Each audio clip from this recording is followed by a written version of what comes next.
Welcome to the realm of millennia. Be ye entities of any of the coils, man, woman, child, spirit, creature, or demon. Be ye a native migrator, or even if you happen to be an invader into these lands, the realm of millennia. I welcome you, for I am your host, the Millennium Mailman, here today.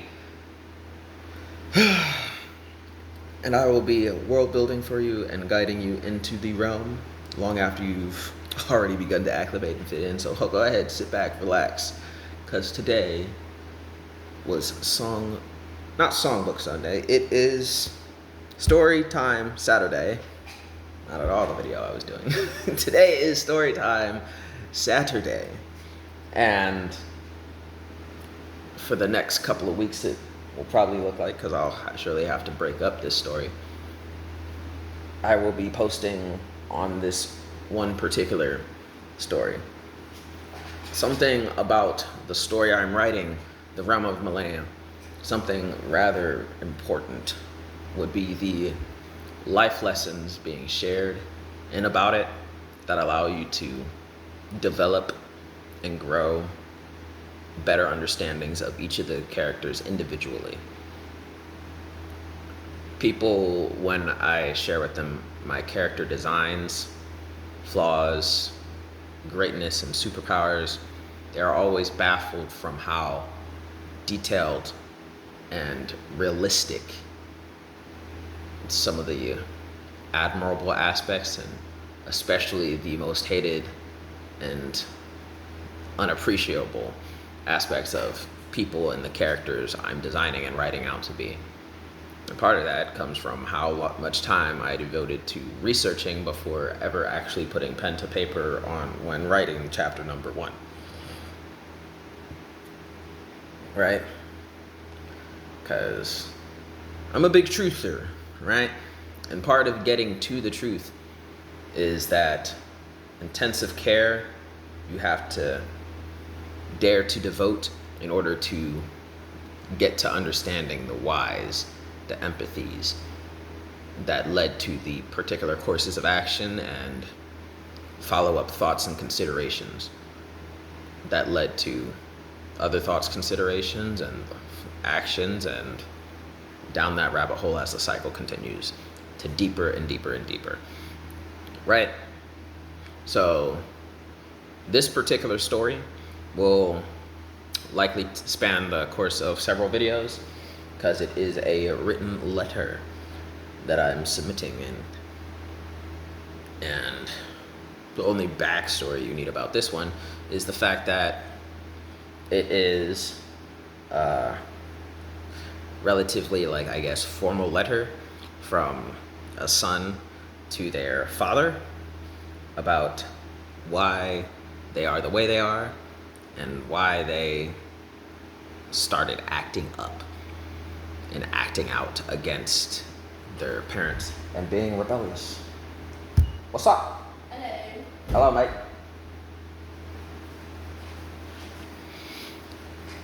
So, it is rather a very relatively sensitive and touchy subject, but hey, as much as anyone else does for social media influence and clout, I'm sharing it anyway, right? I did get approval, so don't try to bash me into a corner or anything, but I'm sharing it, right? So for the next few weeks of content here, will be me breaking up this letter submission from a son to their father on why they're acting out, right?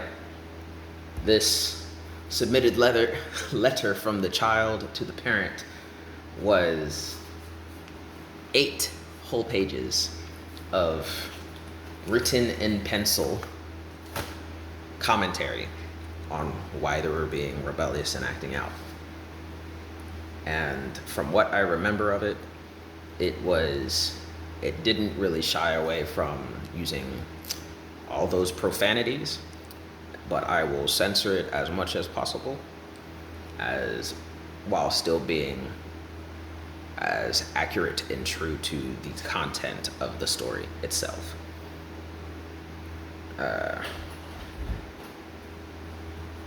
What's good? What's up, dude? How about you shower before work, you nasty gut?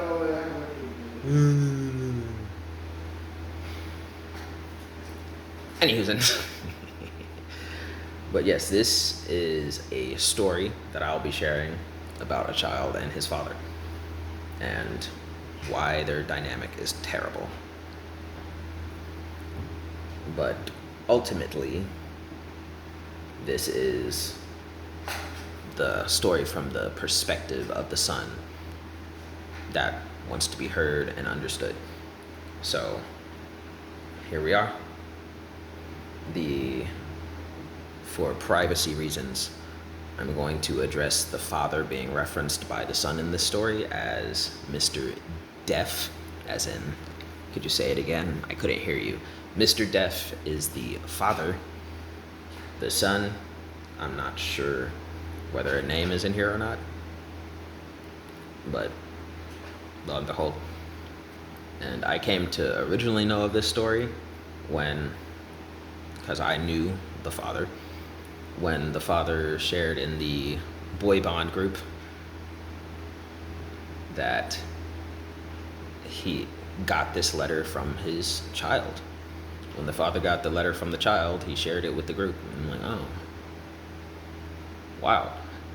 And it wasn't immediately, but later on, when I finally decided and was determined to be very inclusive and give a lot of communities and other groups recognition through my book to diversify the realm and universe in the series that I was writing, I ever so politely swayed him to, if he still had the letter, to let me read it or copy paste some parts of it so that I could integrate it. And he just flat out gave me the whole letter itself, and it's in pretty good condition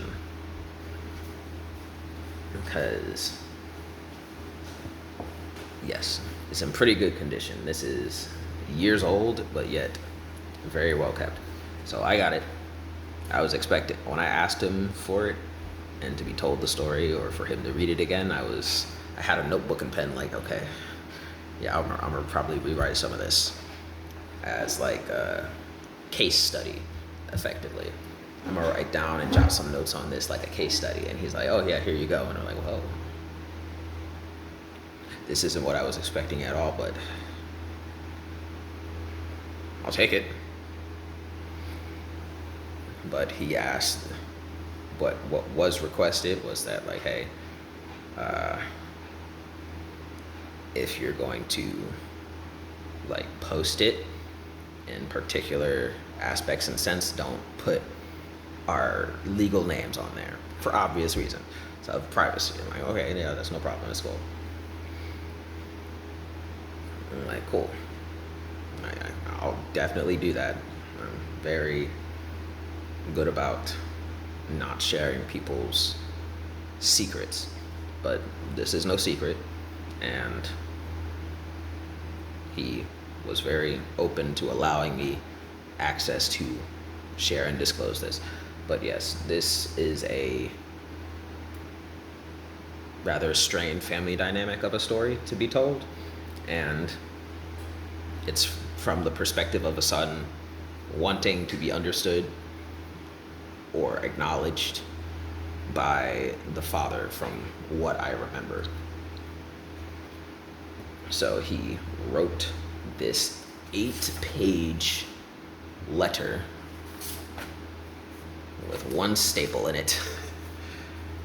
Wrote it ever so gracefully with plenty of colorful language. And again, I will try to censor as best as I can without impeding on too much of the creative originality of it.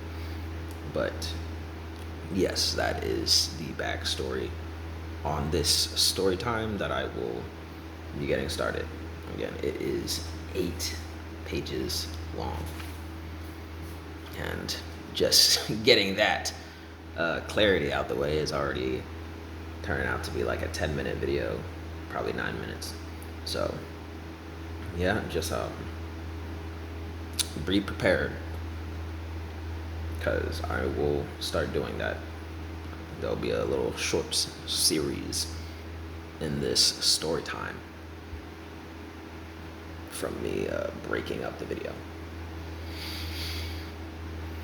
But yes, the story I'll be sharing is from an 11-year-old to their parents, specifically the dad, who will be named Mr. Deaf for the extent of this story time. And catch me next time.